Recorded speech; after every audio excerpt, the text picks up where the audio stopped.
Good morning, Joe here. What is it? Like 7:29 a.m. Tuesday, and I believe it's June 4th.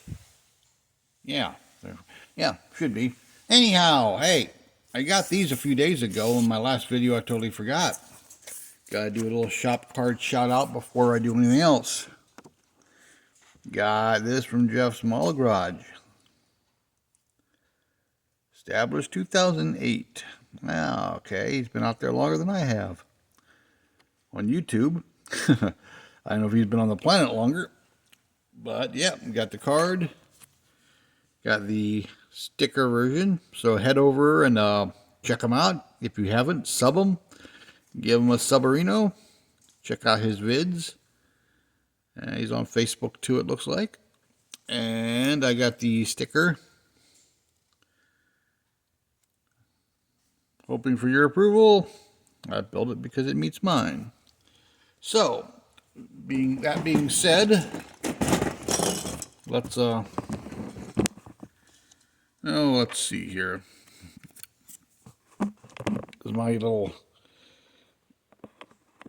carrying case thing here. Let's put the wrap. Oh, if I can get my fingers to work this morning. I nipped my thumb with the hedge clipper a couple weeks ago. Jeez. It's still got my finger a little messed up. So let's put one there. And I'm going to run out of space on this someday, though. Okay. Let's see. Will his sticker fit here? Yeah, it'll fit there. There we go. All right. My salute. And this one will go up on my wall in my model room. Oh, excuse this bench. This bench is a mess right now. See this area over here. Let me step back. Sorry to make you dizzy. This area over here from the bench, that's right there, is just sort of my area. I call it. The rest of this company, and God, it's in a pigsty. I swear to God, if I clean that off this morning, if there's not much going on the schedule and I were to clear all this off and arrange it, oh, by the end of the week, it'll look the same or worse. It just seems like it never stays clean and arranged for very long. But, oh well. We don't have much in the shop.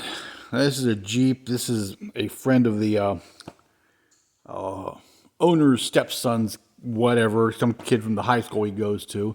We're doing some stuff to that thing. It needs a bunch of crap.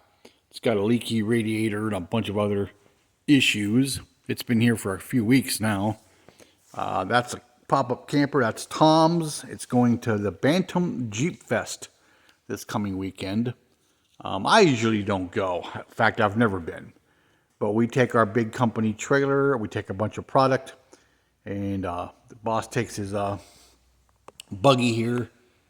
And they spend the weekend there and they camp out. Basically, he'll take the trailer out Thursday night and set it up because it's Friday, Saturday, Sunday. And this, of course, I think I've told you before, this really isn't a Jeep. It's got a Jeep hood and a Jeep grill. That's about it. The rest is all fabbed.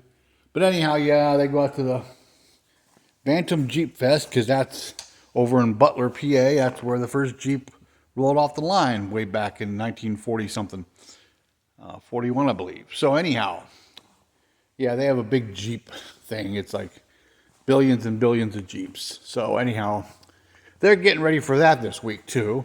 I'm only working, well, a little less than half day tomorrow, but I might come back depending on what time I'm done. The local water department called and wants to change the water meter.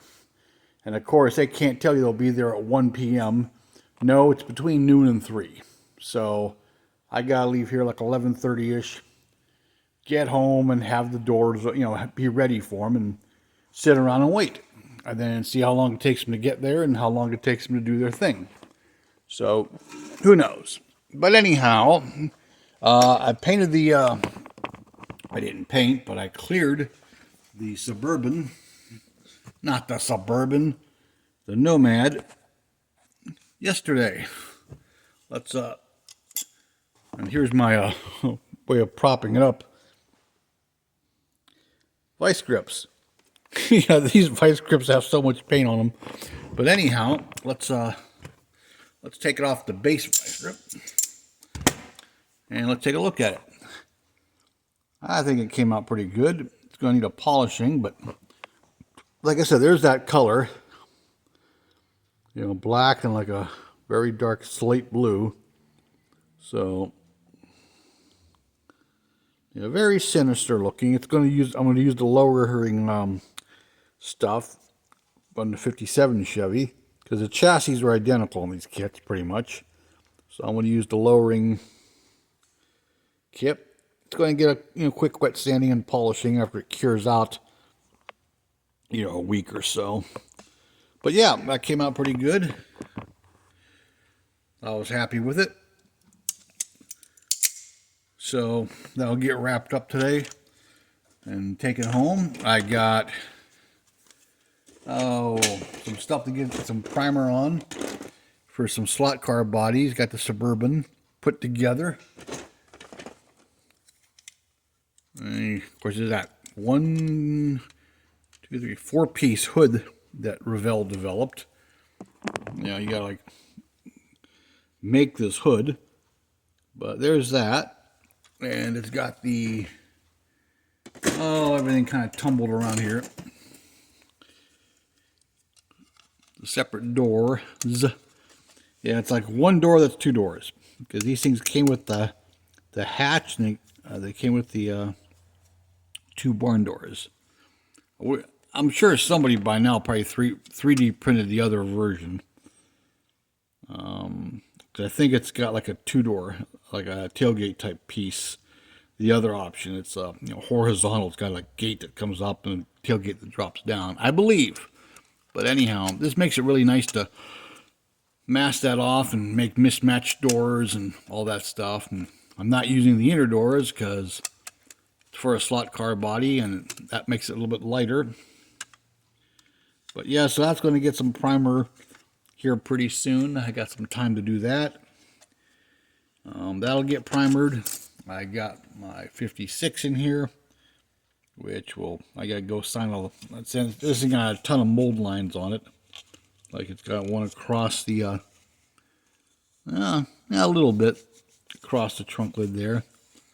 But it's got some mold lines that got to be taken care of and stuff like that. And that'll get the primer for the slot car use. I got a few different paints here. I got my primer. I got some black. I got some white. I got some, they call it coral, but it's more like a turquoise. So, yeah, I might get some color on these today too here. I think I got some red. I realized I had this bottle, or this can. It was in the lunchroom the whole time from last time, so I got a little bit of that. So, of course, these are going to get multicolored or whatever and set up. But yeah, that's about it.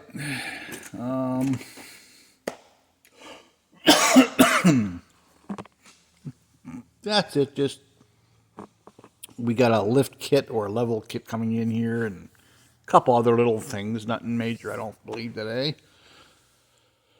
And we'll see. We'll see where the day goes. But yeah, I wanted to give Jeff's Model Car, Jeff's Model Garage, a shout out again. So go check him out. And I don't know if I sent him a card or not. I suppose I did if he sent me one, because he would have to request my address. But anyhow, yeah.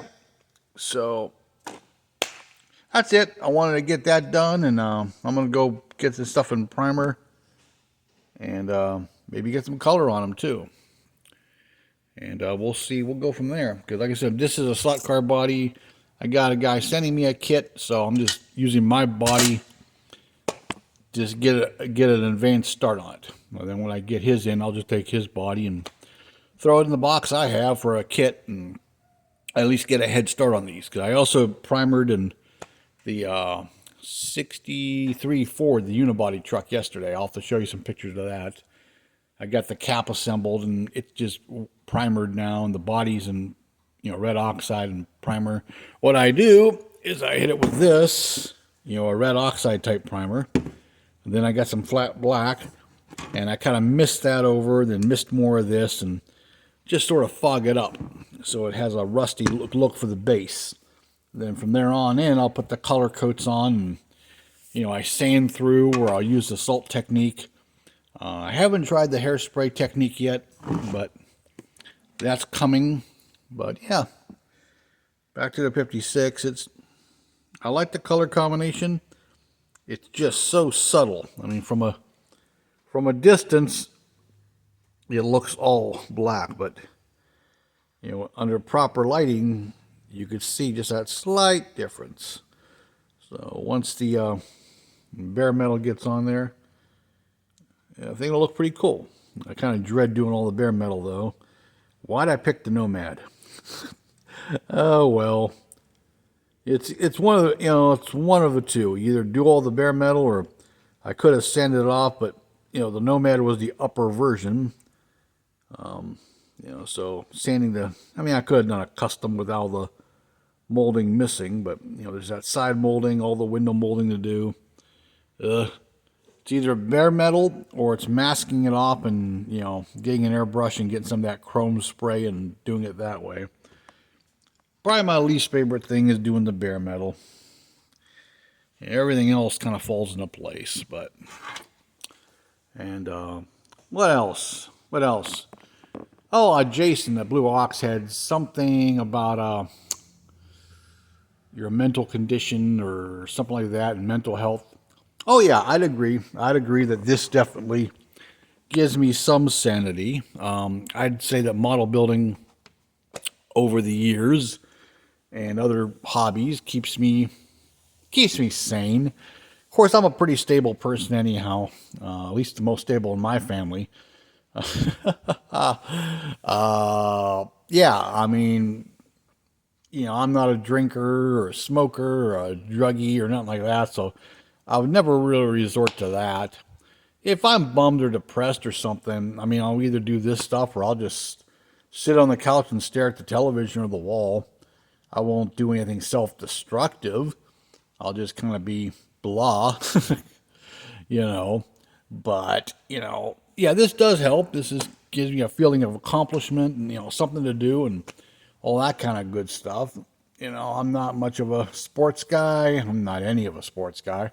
So, yeah, my die cast, and, I just enjoy, very simple things in life. I'm not exorbitant at all. My stash is kind of exorbitant, as are many of ours. But, okay, well, and as for a video, I'm trying to think of who asked a question about seeing your workspace again. I know a lot of guys do that, but my workspace right now, I showed it the other night, kind of. It's going to be redone here soon as that new desk gets here. So when that new desk gets here, good morning, and I redo it all, I'll make a video on there. And yes, and I think Scale Speedworks threw out another question about do you do research on your builds? Yeah, somewhat. If I want to know, what color combinations a car had or a truck had, I don't normally go bone stock, but I go kind of stock, and hey, what color combinations did the interiors have? Like I'm doing this, Charger, Shelby Charger. Well, what colors were the interiors? Well, there were two colors, and I think like a gray and a charcoal and a gray and a blue. That's it. So yeah, I'll do research. I'll go to eBay and Facebook Marketplace and other internet. The internet's a never-ending source of information, and get pics of interiors and stuff like that, and find out, hey, did they what part was gray, what part was blue, what part was black, and all that kind of crap. And what options were this, what options were that. If I'm trying to duplicate a specific car, I'll probably go into more research, but that's about it. So I may make separate videos on these subjects here real soon, but oh, okay, I still have like 16 minutes until I'm officially on the clock. And oh, how you like my, I hope I don't drop this, that'd be a mess, my Simply Pickles. Yeah, we had this jar here at work. I'm like, wait a minute, I'm gonna wash that. That's actually this stuff, the citrus strip. Because what I was doing with it when I stripped my die cast was I have a little metal pan right down there, and I just sort of brush it. I pour it over the die cast and brush it over with a Q-tip and let it sit there. Well, that's good and all, but what happens with that is it flows down off of it, and it's not as effective. Plus, if I forget about it during the day, it dries out, and once it dries, it doesn't do nothing. So a lot of guys, dunk their bodies in a jar. I probably kind of overfilled it, but that's okay. So now I can just, drop my 1/64 die cast in that jar, close the lid, and let them sit in there. Then you take a piece of wire or some pliers and pull them out, and you can reuse it for a while. And I got more to resource it with. This way they get totally drenched. They're covered in it, front to back, top to bottom. And it's a little more effective for stripping. So, yeah, I did that the other day. So, that's definitely not pickles anymore. So, okay, people. Well, hey, it's already been almost 17 minutes here. I'm going to go start my day, and I'll catch up with you in another video here soon. And I'll be showing you what my new desk looks like here, hopefully in a couple days. My new setup. So, talk to you later. Thanks for watching. Like, comment, subscribe, thumbs up, thumbs down, whatever. Talk to you later. Bye-bye.